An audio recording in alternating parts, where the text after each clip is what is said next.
It all started with a simple wooden fence I put up for privacy. I just moved into a suburban neighborhood in Virginia. Quiet, clean, and seemingly perfect. My property backed up to a wooded area that ran along the edge of the community. I built a fence on my side of the property line, paid for all permits, and even checked the HOA handbook. No violations. Nothing. Or so I thought. 3 days after the fence went up, I got a knock on the door. It was Greg, the HOA president. His forehead was shiny with sweat, and his tone was already aggressive. That fence needs to come down. It's obstructing the sight lines of our rear greenbelt path, he barked. I replied calmly, there's no path back there. It's woods. The fence is fully compliant with county code and HOA guidelines. Greg squinted at me. Don't play smart. You're new here. Don't push it. I smiled, nodded, and closed the door. But I didn't remove the fence. That's when the real chaos started. The HOA began sending letters, first weekly, then daily. They claimed the fence was suspicious, unapproved, and possibly shielding illegal activity. I couldn't believe it. Then came the anonymous tip. Yes, someone, probably Greg or one of his cronies, contacted local law enforcement claiming my fence was built to hide underground storage or weapon stockpiles. It would have been laughable if it didn't get so serious. Because Homeland Security showed up. No joke. A black SUV and 2 agents knocked on my door in suits, asking about my fence and what was behind it. Apparently, the tip had been escalated to a national level due to the proximity of a federal communications tower a few miles away. I almost burst out laughing, but I stayed calm.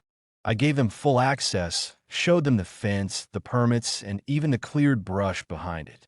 They took pictures, asked a few procedural questions, and then apologized. We're sorry, one of them said. We're required to investigate all credible reports, but this is clearly excessive. Before they left, one of the agents asked, who exactly reported this? I shrugged. Some HOA neighbors who don't like fences. He sighed. Well, if it happens again, let us know. False reports are a serious matter. That night, I didn't sleep much. But not because I was scared, because I was planning exactly how to strike back. The next day, I filed a formal harassment complaint with the county against the HOA, citing false accusations, interference with legal construction, and abuse of local code enforcement. I also filed a Freedom of Information Act, FOIA, request to find out who submitted the anonymous tip to Homeland Security. I wanted names. But before that paperwork came through, something unexpected happened. Greg showed up again, this time with 3 HOA board members, all looking uncomfortable. He handed me a notice. This is a final warning. Remove the fence, or we fine you $500 a day. I didn't even look at it. I just said, actually, you won't be fining anyone. You'll be answering to the county. He laughed. Oh, really? I leaned in. You sent a false report to Homeland Security. That's a federal offense. And guess what? The FOIA request will be back soon. If your name's on that tip, you're in serious trouble. Greg's face went from smug to stone. I added, you've got 48 hours to retract all your complaints, or I take this public and legal. Greg didn't show up again for 2 days. But when he did, his demeanor was completely different. He wasn't flanked by board members. No clipboard. No fake authority. Just him visibly sweating and holding a crumpled piece of paper. I spoke to the board. He mumbled, not meeting my eyes. We decided to drop the complaint. Officially. No more fines. I leaned against my doorframe and folded my arms. And the apology? He looked startled. You accuse me of criminal activity, Greg, I said coldly. You escalated a backyard fence to a national security issue. You wasted federal resources and nearly got me flagged by Homeland. I want a written apology signed by the board. Greg's lips tightened. I'll bring it tomorrow. And one more thing, I added. I know you made the report. My FOIA request came back this morning.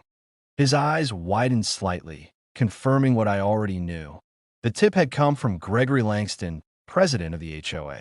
He'd submitted it under a private email, masking it as a local security concern.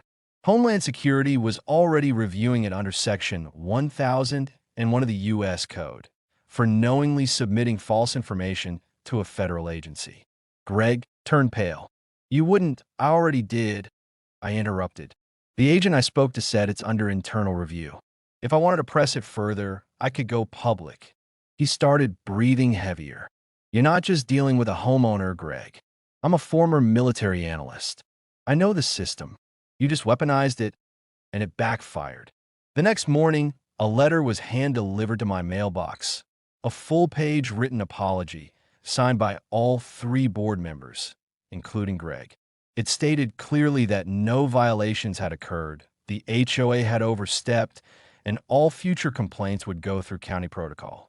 I scanned it, smiled, and made 10 copies. But I wasn't done. I took one copy to the local newspaper, who ran a small story titled, "Local HOA President Triggers Homeland Security Over Fence.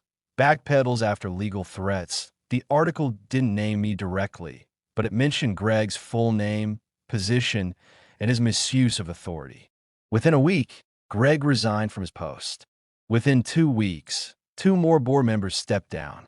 And within a month, the HOA called an emergency election to fill vacancies, during which I ran and won a seat on the board, mostly because half the neighborhood had seen the article and applauded me for standing up.